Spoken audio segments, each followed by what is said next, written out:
Can you take us back 2 years and talk about where you were when you were creating this thing? And did you, I'm guessing you didn't have this wonderful amount of success right away. I mean, it's amazing we're catching you this week because it's like, so many awesome things are happening. You're celebrating your second year, but, was it always this way? And did you have a certain number of things in mind when you came, to create this space? It's a great question.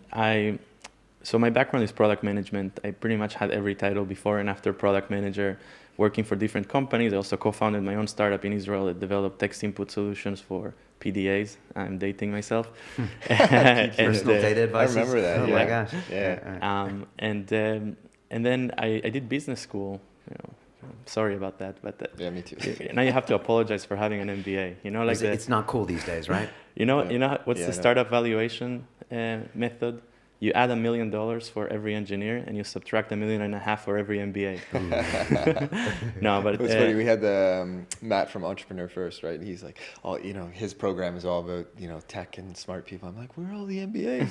He's like, no, we can't just keep them away. They don't accept them, do they? No. Okay. So no, MBA can teach you a lot of things, but it's a separate topic. But I did my MBA at London Business School, and I was finishing my MBA. It's an executive MBA. And I decided, okay, like my last job, I was running search for AOL Europe, and I was managing a team of senior product managers in London, Hamburg, and Paris. And I felt like, okay, I'm not learning so much as a product manager anymore. I'm more like managing. I want to do business. So I joined Google to do business, and I joined the strategic partnerships team. And it was really cool because I got to launch products, and I launched Google Shopping in Spain from scratch. I launched local shopping in the UK, which was connecting to retailers' physical inventory. So if you wanted to buy, let's say, a phone, you could see where it's available online, but also where it's available near you on the shelf and if it's in stock right now. So it was a really cool experience, but really my passion was startups. I was taking personal time off to go and mentor startups in accelerators, and I was I had a blog, I still have, that's called VC Cafe. Right now it's ranked number 4 in top venture capital blogs, if you believe, out of the top 50, if you believe those rankings. I was surprised myself. And I was coming back home and searching in the intranet of Google for startups, venture capital, what's going on, am I ever, is there any opportunity? And then I found out that Eric Schmidt has this crazy idea that we're going to do an innovation center in London. Maybe it wasn't that crazy, but he just announced that we're going to do an innovation center. So I saw who created this internal site, and I sent her an email. She was a director of consumer marketing. And I said, hey, I found out that we're doing this innovation center. Can I help? And she said, well, in a few months, we're going to be looking for a head for it. So that's the only cue that I needed. And then I went and set up about 35 coffee meetings with different friends in VC, accelerators, startups, etc.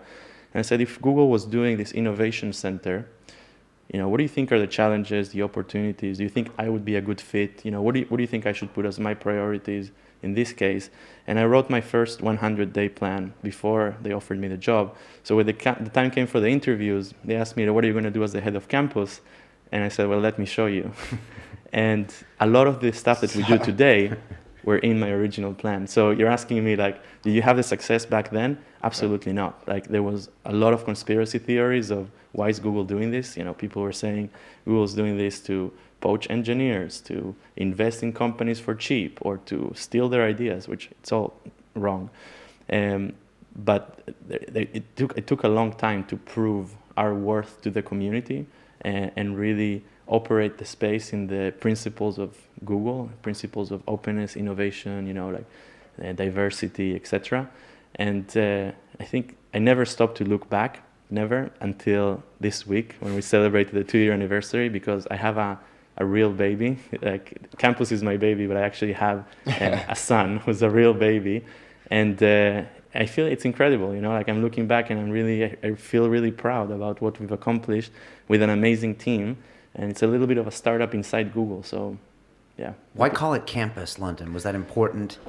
Because, language is very important, I think campus is a really fitting name for it because it's a little bit, it wasn't that trivial, by the way, because we call the Google offices campus. So when someone goes to Mountain View and they go to the Googleplex, it's called the campus.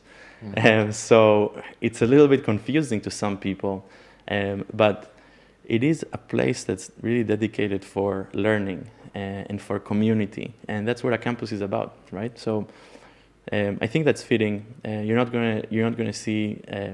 It's not like all classrooms like university and stuff. There's not a quad in that sense, but you do have a lot of smart, like-minded people that are there to learn, network, connect with each other, and yeah, everyone's kind of like wearing the startup attire, right? Like hoodie, sneakers.